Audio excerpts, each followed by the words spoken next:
আমার বন্ধুগণ, একটু কান লাগান। তিনটা হক নিয়ে আমি আজকে কথা বলতে চাচ্ছি। নাম্বার হক, এক নাম্বার হলো আল্লাহর হক। ওয়াবুদুল্লাহ, তোমরা ইবাদত করবে কার? এক জায়গায় না সব জায়গায়? এক জায়গায় না সব জায়গায়? আল্লাহ তার হুকুম সব জায়গার জন্য আছে না নাই? নখ কাটবো কেমনে, তার বিধান মনে হয় নাই? নখ কাটার বিধানটাও আছে ইসলামে। যে বিধানে, যে ইসলামে নখ কাটার বিধান পর্যন্ত থাকতে পারে, সেই বিধানে তো রাষ্ট্র পরিচালনার কোনো বিধান নাই। আসতে বলবেন না, আছে না নাই? মনে হয় অর্থনীতি নাই, সমাজনীতি নাই, রাষ্ট্রনীতি নাই, চুক্তিনীতি নাই, বন্দি নীতি নাই। আজকে গোটা পৃথিবীতে যুদ্ধ চলছে, যুদ্ধের কোনো নীতি কেউ মানে নাকি? কেউ তো মানে না। অথচ যুদ্ধের নীতি কি হবে ইসলাম তাও বলে দিয়েছে। কোন শিশুর গায়ে হাত দিতে পারবে না, বৃদ্ধের গায়ে হাত দিতে পারবে না, অনাথের গায়ে হাত দিতে পারবে না। এগুলো শিখিয়েছেন আমার নবীজি। একজন যোদ্ধাও ছিলেন, সেনাপতি ছিলেন, মুহাম্মদ সাল্লাল্লাহু আলাইহি ওয়াসাল্লাম। বদর যুদ্ধের কথা আমার মনে পড়ে গেল। আল্লাহ রাব্বুল আলামিন এই দুনিয়াতে আমাকে আপনাকে একটা লক্ষ্য দিয়ে পাঠিয়েছেন। একটাই লক্ষ্য, সেটা হলো আমার আপনার দায়িত্ব হলো ইয়া আইয়ুহান নাসু উবুদু রাব্বাকুমুল্লাযী খালাকাকুম ওয়াল্লাযীনা মিন ক্বাবলিকুম লাআল্লাকুম তাত্তাকুন। জোরে বলুন আল্লাহু আকবার। হে মানব মণ্ডলী, তোমরা সেই মহান রবের গোলামি করো যিনি তোমাকে সৃষ্টি করেছেন, তোমার পূর্বের সকল জনদেরকেও সৃষ্টি করেছেন। তুমি তার কাছেই ছিলে, তার কাছে আবার তুমি ফিরে যাবে। যিনি তোমাকে লালন করেছেন, যিনি তোমাকে পালন করছেন, তিনি আবার তোমাকে জিন্দা করবেন। আমার জীবন দিয়েছেন কে? আবার আমাকে মৃত্যু করবেন কে? আবার আমাকে আবার পুনর্জিন্দা করবেন কে?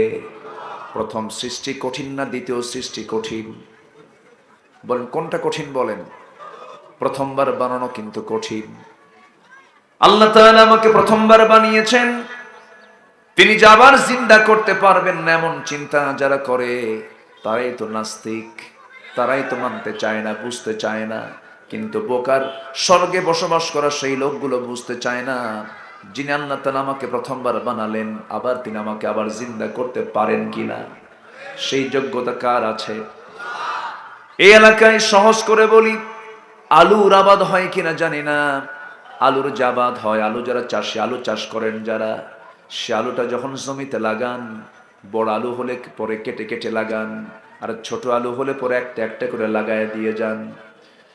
যে আলুটা জমিতে লাগানো হলো, জমিনে লাগানো আলুটা 2 মাস পর 3 মাস পর যখন আপনি সে আলুর খোঁজ যখন নিতে আসবেন, যে আলু জমিতে লাগানো হয়েছে সে আলু কি আলুর জায়গায় থাকে নাকি? কি হয়ে যায়? পচে যায়। পচে কি হয়ে যায়? মাটির সাথে মিশে যায়।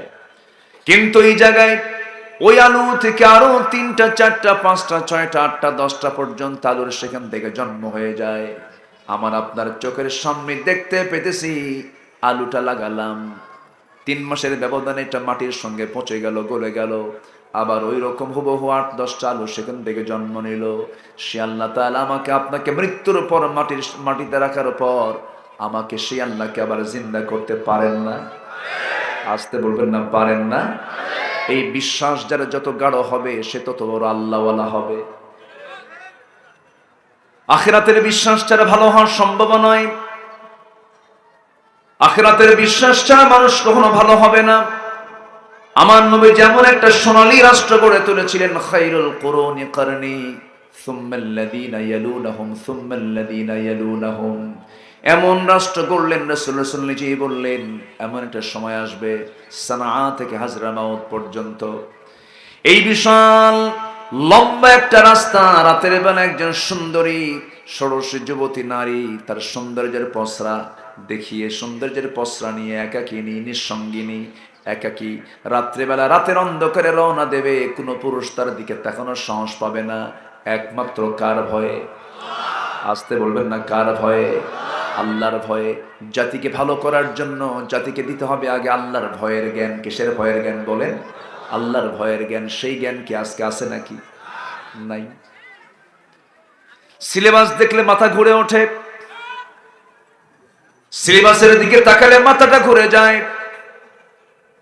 যেখানে গোলাম মুস্তফার কবিতা ছিল, কবি নজরুলের কবিতা ছিল, ফররুখ আহমেদের কবিতাগুলো ছিল, সেই জায়গায় ওগুলোকে সরায়া দিয়া হনুমান আজাদদের দিছে লাল গরু। কি দিছে? লাল গরু। দাদার হাতে কলম ছিল, ছুঁড়ে মেরেছে। এটা কি কোনো কবিতা? আকডুম বাগডুম, এরপরে কি? আচ্ছা, ঘোড়ার ডিম বলতে কিছু আছে বলতে? কোনো কিছু লাগবে না আপনার সন্তানকে ভালো হওয়ার জন্য। যিনি আকাশ বানিয়েছেন, যিনি বিস্তৃত জমিন বানিয়েছেন, অসংখ্য বৃক্ষরাজি যিনি সৃষ্টি করেছেন, যিনি মরা জমিনটাকে জিন্দা করেন, সাত সমুদ্র যিনি পরিচালনা করেন, প্রদীপ্ত সূর্য যিনি চালান, আলোকিত চাঁদ যিনি চালান, সে আল্লাহ তাআলা এই বান্দা দুনিয়াতে চলবে কেমনে তার জন্য বিধান দিয়েছেন কি দেন নাই বলেন? দিয়েছেন। সেই বিধানটার নাম একটু আওয়াজ দিয়ে বলেন, তার নাম কি? এই মাদ্রাসার নাম কি বলেন? দারুল কোরআন। আর এটার নাম কি বলেন? কোরআন। দারুল কোরআন। চোখ বন্ধ করে মাদ্রাসায় সন্তানকে দিয়ে দিবেন, কোনো চিন্তা করা লাগবে না। বড় বড় এডুকেটেড, ভার্সিটি পাস করেছে। আমিও ভাঙ্গা চূড়া কিছু পড়াশোনা করেছি, আমিও ঢাবির ছাত্র ছিলাম, ঢাকা ইউনিভার্সিটিতে পড়াশোনা করেছি, মাদ্রাসাতেও পড়েছি। কিন্তু আমার বন্ধুগণ, আমি আপনাকে যে কথাটা বলবো, নৈতিক শিক্ষা ছাড়া যত বড় আপনার শিক্ষিত হন, আপনার চরিত্র কখনো ভালো হতে পারে না। একটু আমি ডিফারেন্স করে বলছি, ভাই তো কলেজের লেকচারার। মাদ্রাসার কোন ছাত্র আজ পর্যন্ত কোন শিক্ষকের গায়ে হাত দিয়েছেন এমন কোন রেকর্ড আছে নাকি? খুঁজে পাবেন না। বরঞ্চ শিক্ষকের সামনে ছাত্র মাথা উঁচু করে কথা বললে এমন সাহসটাও পায় না, মাথা নিচু করে কথা বলে। হুজুরের যদি একটু ধমক দেয় চুপচাপ শোনে। অজু বানাবে হুজুর, অজুর বদনা পানিটা সহ অজুর বদনা হাতে তুলে দেয়, ঘর থেকে বের হবে জুতাটা সুন্দর করে গোছায় দেয়, অজু শেষ গামছাটা ধরে দেয়। এই যে আদবগুলো, এই আদবগুলো প্রত্যেক সন্তানের মধ্যে থাকার দরকার আছে না নাই? এই আদবগুলো শিখে বাপমার সেবা করা শিখবে, মানবতা বোঝার চেষ্টা করবে, মানুষকে খেদমত করার চেষ্টা করবে। খায়রুন নাস মান ইয়ানফাউন নাস, ওই লোকটাই শ্রেষ্ঠ মানুষ যে মানুষের উপকার করে, কল্যাণ করে, সৃষ্টির যে খেদমত করে, তার চাইতে বড় আল্লাহর পছন্দের গোলাম পৃথিবীতে নাই। জোরে কোন সুবহানাল্লাহ। আমি কোরআন পড়েছি, যতটুকু পড়েছি আমি, আমার কাছে মনে হয় আল্লাহ তাআলা যত বান্দার কাছে যত হুকুম দিয়েছেন, যত নির্দেশনা দিয়েছেন, আল্লাহ সবচেয়ে বেশি পছন্দ করেন সেই সমস্ত আমলগুলো। এই পৃথিবীতে বান্দার যত নেক আমল আছে, এর মধ্যে সবচেয়ে নেক আমল হলো মানুষের কল্যাণে মানুষ দাঁড়িয়ে যাওয়া। কিন্তু এই সমস্যা আজকে সবচেয়ে কম না বেশি? আজকের সমাজে মানুষ কি মানুষের সমস্যা এগিয়ে আসে না সমস্যা সৃষ্টি করে? বলেন বলেন বলেন, কি করে? সমস্যা সৃষ্টি করে। কিসের আমেরিকা, কিসের ইউরোপের সভ্যতা? মুহূর্তে মুহূর্তে বম্বিং করছে ইউক্রেন। গোটা পৃথিবীর এখন 34টি দেশ যুদ্ধ বিধ্বস্ত। বিশ্বের মোড়ল যারা, ওরা শান্তি চায় না, ওরা যুদ্ধ চায়। আজকে বনের বাঘকে দেখে মানুষ ভয় পায়, ঠিক আছে, তার হাতে হিংস্র থাবা আছে, সে আপনার জীবনকে নাশ করে দেবে। কিন্তু বনের সিংহ, বাঘকে দেখে যতটুকু না মানুষ ভয় পায়, তার চাইতে বেশি ভয় পায় মানুষ রূপী কিছু হায়না জানোয়ারদের দেখে। আমি কি ভুল বলছি? কেন কেন? এর মূল কারণ হলো নৈতিক শিক্ষা, ঐশী শিক্ষা, ওহির শিক্ষা। কোরআন থেকে আজকে জাতি কাছে না দূরে? বলেন, কাছে না দূরে? তার প্রমাণ আমি যদি বলি, এখানে যারা বসে আছেন সবাই মুসলমান, কিন্তু এখানে হিন্দু মানুষ নাই বললেই চলে, খুব কম থাকলেও থাকতে পারে। যদি বলি কোরআনটা সহি করে পড়তে পারেন কজন? হাত কি অসংখ্য উঠবে? অধিকাংশের হাত উঠবে? উঠবে না, হাতে গোনা কয়েকজন ভাইয়ের নিজস্ব উদ্যোগে হয়তো পড়েছেন, নিজস্ব উদ্যোগে পড়ার কারণে হাতটা উঠবে, কিন্তু কোরআন সহি করে পড়ার কথা ছিল একার না সবার? একার না সবার? সবার। চিন্তা করেন আমরা কোন অবস্থায় আছি। পার্লামেন্টে তেলাওয়াত করতে দিছে, কারি সাহেব যায় নাই, অধিবেশন শুরু হবে, এক কারি সাহেব যায় নাই, এক পার্লামেন্টেরিয়ানকে বলা হলো আপনি তেলাওয়াত করেন। কিল হে আল্লাহ হে হেদ, শয়তান কয় তোর সে তেলাওয়াত আমার ভালো আছে। এই হলো তেলাওয়াতের দশা। ঈদুল আজহার জানাজা নামাজ, জানাজা নামাজ আজ থেকে জানাজা নামাজ, এই হচ্ছে আমাদের কোরআন হাদিসের ইলমের দৌড়। সম্মানিত ভাইয়েরা, ছাত্র শিক্ষককে মারবে না শিক্ষক ছাত্রকে মারবে বলেন তো? শাসন করবে কে? ছাত্র শিক্ষককে না শিক্ষক ছাত্রকে? শিক্ষক ছাত্রকে। আজকে সে শাসন কি আছে? আসতে বলে আছে, আছে শাসন নাই, উল্টা শাসন করে ছাত্র। স্যার সোজা হয়ে যান, কি বলে স্যার সোজা হন। কিন্তু মাদ্রাসায় যাবেন, এই যে মাদ্রাসাগুলো আছে যাবেন, শিক্ষককে দেখা মাত্র ছাত্র জড়সড় হয়ে যায়। কেন? রাসূল বলেছেন যে ব্যক্তি বড়দের সম্মান করে না, মাল্লাম ইয়ারহাম সাগীরানা ওয়ালাম ইউক্কির কাবীরানা, ছোটদেরকে স্নেহ করে না, রাসূল বলেন সে আমার কেউ না, রাসূল বলেন সে আমার উম্মতি না। তাহলে এই শিক্ষা ইসলামে আছে না নাই? আসতে বলবেন না আছে না নাই? আমার প্রথম আহ্বান থাকবে, চোখ বন্ধ করে প্রত্যেক সচেতন পিতা তার ছেলে মেয়েকে মাদ্রাসায় দিবেন। আজ কোনো আওয়াজই নাই। রাজি আছেন তো সবাই? ছোট বড় সবাই বলো, জোরে বলো ইনশাআল্লাহ। হয়তো ভাবতেছো হুজুর বিয়ে করে কব কেন? বিয়ে করবে না, যখন বাপ হবা, যখন বাপ হয়ে যাবে তখন সন্তানকে মাদ্রাসায় দিবা। জোরে বলি ইনশাআল্লাহ। শিক্ষা জাতির কি? কোন শিক্ষা? সুশিক্ষা, যে শিক্ষার ভিতরে প্রাণ আছে। আমার দেশে চোর দুই প্রকার, একটা হলো অভাবের চোর, আরেকটা হলো স্বভাবের চোর। আমার দেশে কোন চোর বেশি? অভাবের না স্বভাবের? পেটের তাড়নায়, অভাবের তাড়নায় চুরি করা মানুষ বেশি নয়, খুব কম। কলমের খোঁচা দিয়ে জনগণের কোটি কোটি টাকা লুটপাট করা লোক আমার দেশে আছে না নয়? কে বলেছে আমার দেশে সম্পদের অভাব? কে বলেছে? মোট অর্থনীতির, মোট অর্থের 8%, মোট অর্থের টোটালটাই প্রায় 8% লোকের হাতে আজকে জিম্মি হয়ে আছে, 8%। আর বাকি 92% মানুষ সকল প্রকার অধিকার থেকে বঞ্চিত হয়ে আছে। এদেশে কম গ্রুপ অফ ইন্ডাস্ট্রিজ নেই, কম টাকা পয়সার মালিক নেই, বিশ্বমানের ধনী আমার দেশে বসবাস করে, আমার দেশে আছে। কিন্তু এরপরেও এই অবস্থা কেন সৃষ্টি হচ্ছে? মূল কারণ হলো একটাই, সেটা হলো আমরা নৈতিকতা থেকে আমরা অনেক দূরে ছিটকে পড়েছি। আমরা মানুষের উপকার করতে চাই না, বরঞ্চ যে বিপদে পড়ে তারা আরো বিপদে ফেলাতে চাই, ঠিক কিনা? আমরা মানুষের বিপদে ফেলে দেব না উপকারে দাঁড়াবো? উপকারে দাঁড়াবো। জোরে বলি ইনশাআল্লাহ, জোরে বলি ইনশাআল্লাহ।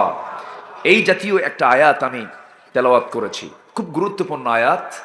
আমি আয়াতের আলোচনা দীর্ঘদিন যাবত করি, যখন সুযোগ পাই তখনই করি। সূরা নিসা থেকে আমি ছোট্ট এই আয়াতকে সামনে রেখে কথা বলছি। 1 নম্বর, 3টা হক আল্লাহ তাআলা এখানে 3টা হকের কথা বলেছেন। 1 নম্বর হক হলো কার? আসতে বলবেন না কার? আল্লাহ। আল্লাহর হক আছে না? আল্লাহর হক হলো 1 নম্বর নামাজ না পড়া। হ্যাঁ বলেন, বলেন কি? নামাজ পড়া। আজকে আমার দেশে নামাজি বেশি না বেনামাজি বেশি? বেনামাজি বেশি।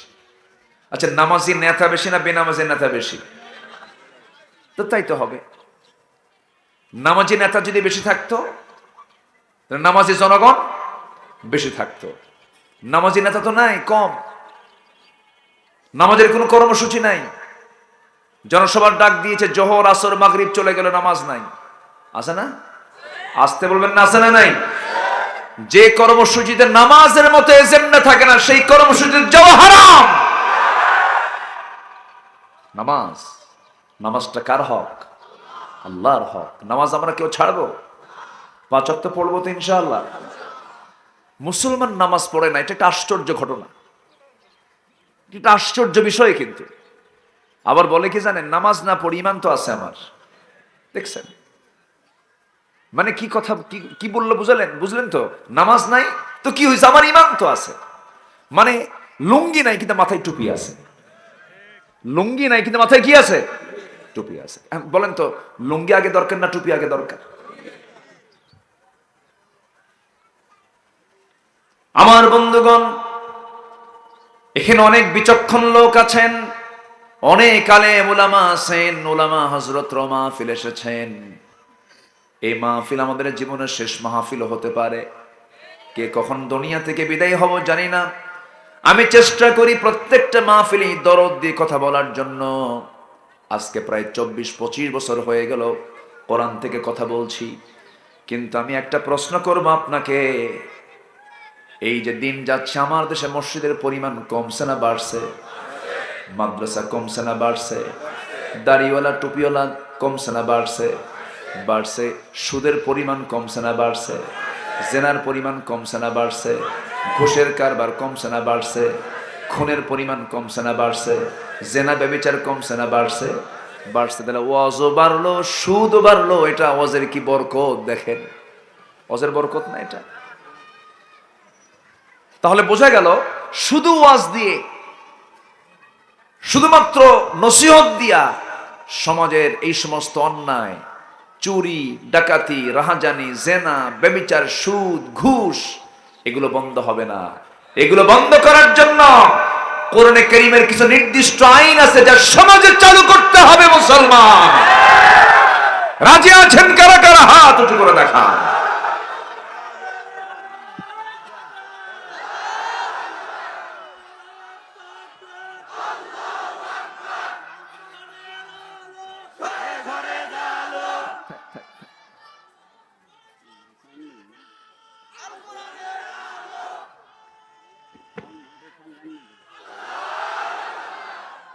জি, আল্লাহ কবুল করুন।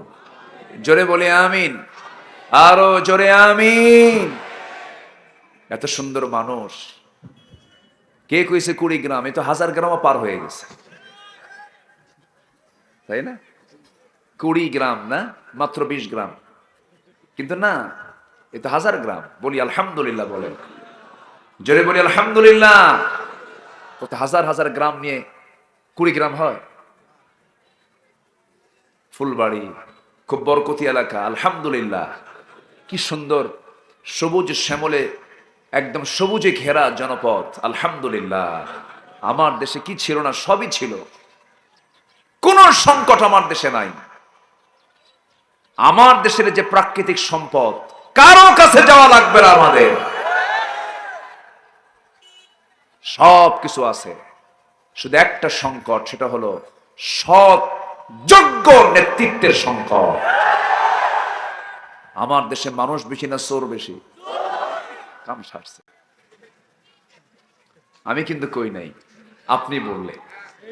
কই মানুষ তো দেখি না। এই কি হয়েছে? ওর করুক, কিছু বলেন না, থাক। ক্যামেরা থাকার দরকার আছে তো। আপনি শুনছেন হাজার হাজার মানুষ, নয় লক্ষ মানুষ, আর ক্যামেরা শোনায় দেয় কোটি মানুষকে। দরকার আছে না? ওরা করুক, রেকর্ড করুক। আমার ভাইয়েরা, আমার বন্ধুগণ, আজকে মুসলমান যদি সৎ নেতৃত্ব নিয়ে থাকতো, ইসরায়েল কখনো ফিলিস্তিনকে হামলা করার সাহস পেত না। 180 কোটি মুসলমান গোটা দুনিয়া জুড়ে, মুসলমানদের কলিজার টুকরা, মুসলমানদের কলিজা বাইতুল আকসা। যে বাইতুল আকসায় আমার নবীজি সকল নবীদেরকে সাথে নিয়ে একসাথে জামাতে নামাজ পড়েছেন, এবং নবীজি মেরাজ করেছেন।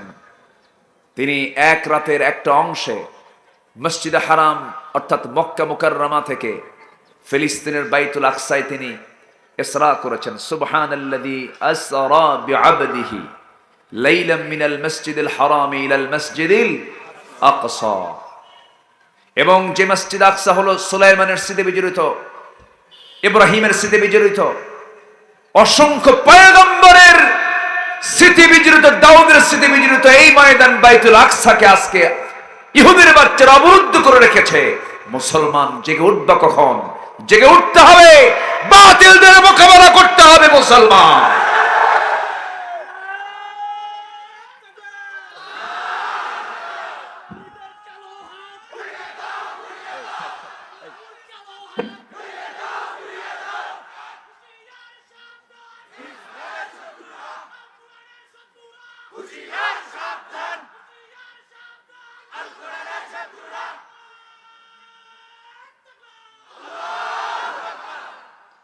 সম্মানিত ভাইয়েরা, সম্মানিত বন্ধুগণ, বাইতুল আকসা নির্মাণ করেছেন গোটা বিশ্ব শাসন করা নবী, গোটা পৃথিবীর সবচেয়ে বড় শাসক ছিলেন, বাবাও ছিলেন বড় নবী, ছেলেও বড় নবী, দাউদ ইবনে সুলাইমান। কি বলে? সুলাইমান বিন দাউদ। দাউদ আলাইহিসসালামের ছেলে সুলাইমান আলাইহিসসালাতু ওয়াসসালাম গোটা পৃথিবী শাসন করেছেন। ওনার দ্বারা নির্মিত, জিনদের দ্বারা নির্মিত, উনি ইঙ্গিত দিয়ে বাইতুল আকসা নির্মাণ করেছেন। মুসলমানদের প্রথম কেবলা কি? বলেন বলেন, প্রথম কেবলা কোনটা বলেন? বাইতুল আকসা। আমার বন্ধুগণ, একটু কান লাগান। তিনটা হক নিয়ে আমি আজকে কথা বলতে চাচ্ছি। নাম্বার হক, এক নাম্বার হলো আল্লাহর হক। ওয়াবুদুল্লাহ, তোমরা ইবাদত করবে কার? এক জায়গায় না সব জায়গায়? এক জায়গায় না সব জায়গায়? আল্লাহ তার হুকুম সব জায়গার জন্য আছে না নাই? নখ কাটবো কেমনে, তার বিধান মনে হয় নাই? নখ কাটার বিধানটাও আছে ইসলামে। যে বিধানে, যে ইসলামে নখ কাটার বিধান পর্যন্ত থাকতে পারে, সেই বিধানে তো রাষ্ট্র পরিচালনার কোনো বিধান নাই। আসতে বলবেন না, আছে না নাই? মনে হয় অর্থনীতি নাই, সমাজনীতি নাই, রাষ্ট্রনীতি নাই, চুক্তিনীতি নাই, বন্দিনীতি নাই। আজকে গোটা পৃথিবীতে যুদ্ধ চলছে, যুদ্ধের কোনো নীতি কেউ মানে নাকি? কেউ তো মানে না। অথচ যুদ্ধের নীতি কি হবে ইসলাম তাও বলে দিয়েছে। কোনো শিশুর গায়ে হাত দিতে পারবে না, বৃদ্ধের গায়ে হাত দিতে পারবে না, অনাথের গায়ে হাত দিতে পারবে না। এগুলো শিখিয়েছেন আমার নবীজি। একজন যোদ্ধাও ছিলেন, সেনাপতি ছিলেন মুহাম্মদ সাল্লাল্লাহু আলাইহি ওয়াসাল্লাম। বদর যুদ্ধের কথা আমার মনে পড়ে গেল। ইসলামের প্রথম যুদ্ধ কিসের যুদ্ধ বলেন? বদর যুদ্ধ। কি যুদ্ধ বলেন তো? বদরের যুদ্ধ। আমার নবীজি কি যুদ্ধ নীতি অবলম্বন করলেন দেখেন। সেই যুদ্ধের নীতিগুলো তো আজকে যুদ্ধের মধ্যেও নাই। চিন্তা করেন, চিকিৎসা হসপিটালে হসপিটালে বম্বিং করছে ইসরায়েলের বাচ্চারা,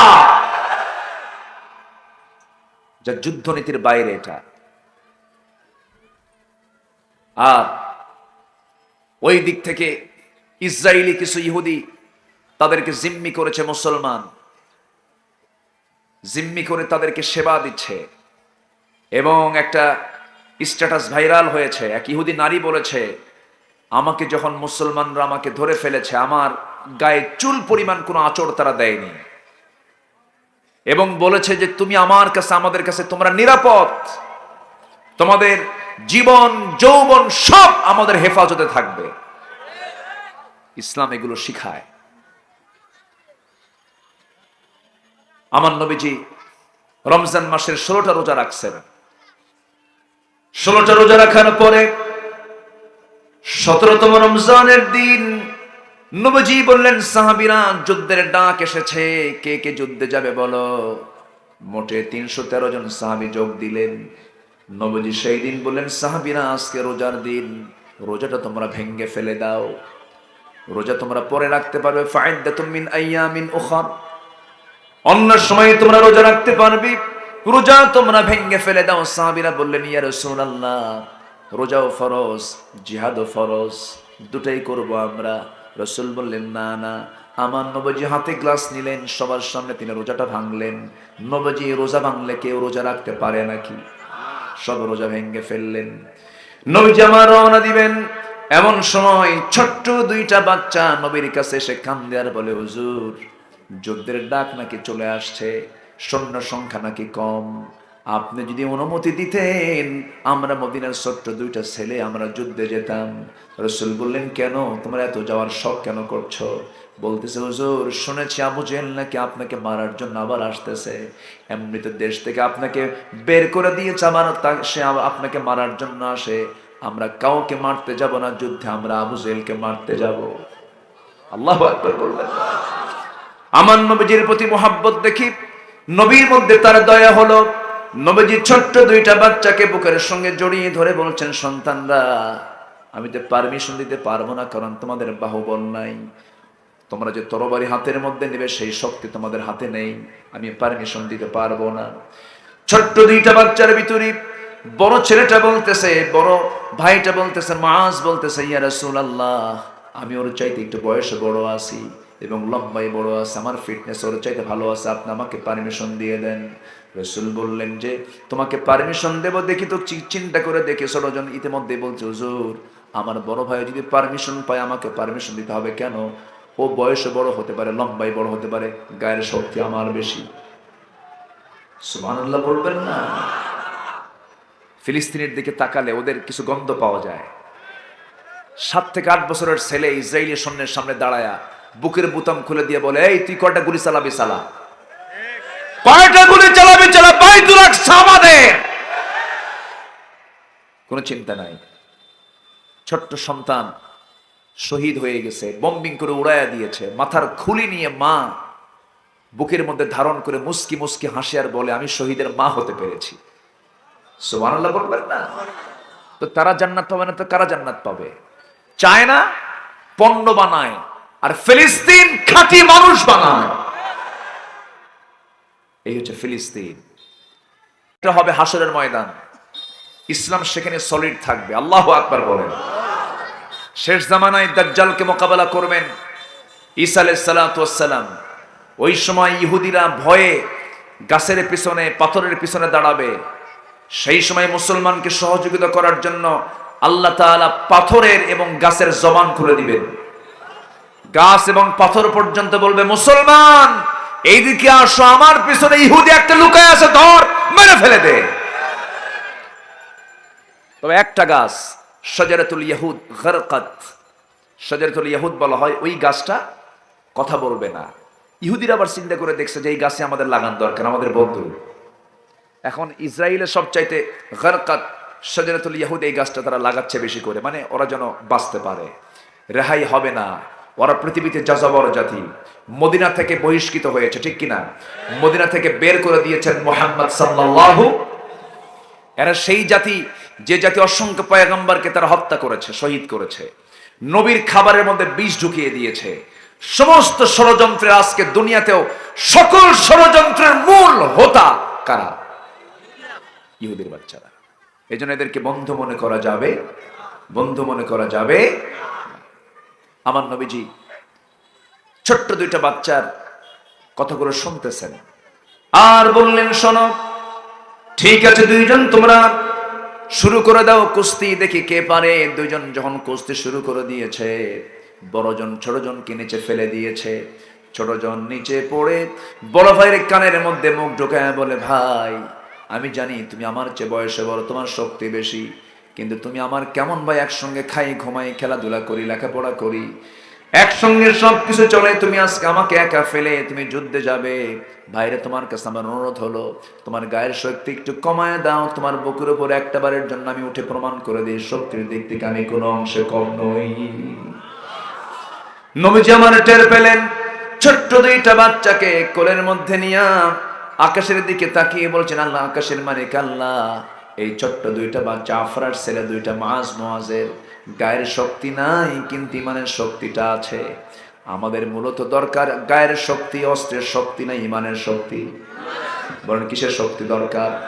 মুসলমান ছাড়া গোটা পৃথিবীর যত শক্তি আছে ওরা সব কিছু অস্ত্রের শক্তি চায়, গায়ের শক্তি চায়, কিন্তু ইসলাম তো তা বলে না। ইসলাম বলে সবার আগে কিসের শক্তি দরকার? ইমানের শক্তি দরকার। বিজয়টা মূলত কে দিবেন ভাই বলেন? আল্লাহ দিয়ে দিবেন। বদর যুদ্ধের ডাক চলে এলো। আমার নবীজি সঙ্গে সঙ্গে দুজন ছোট্ট বাচ্চা দুইটাকেও রাসূল অনুমতি দিয়ে দিলেন। এইদিকে আবু জেহেলরা করলো কি, 350 মাইল অতিক্রম করে মক্কা থেকে লোহিত সাগরের পাশ দিয়ে ঘেসে ঘেসে বদর প্রান্তর পর্যন্ত চলে আসছে। আমার নবীজি মদিনা থেকে 80 মাইল দূরে বদর নামক প্রান্তর পর্যন্ত আমার নবীজি গিয়ে পৌঁছে গেলেন। মদিনা থেকে 80 মাইল, আবার মক্কা থেকে 350 মাইল। আমার নবীজি বদর প্রান্তর পর্যন্ত যখন পৌঁছে গেলেন, কাফের মুশরিক রাসূলকে দেখে ফেললো। আমার রাসূল তাদেরকে দেখে ফেললেন এবং বললেন, শোনো ও মুসলমানেরা, কখনো বাতিলদেরকে আক্রমণ করবে না ততক্ষণ না পর্যন্ত যতক্ষণ না তারা তোমাকে আক্রমণ না করবে। আল্লাহু আকবার বলবেন না?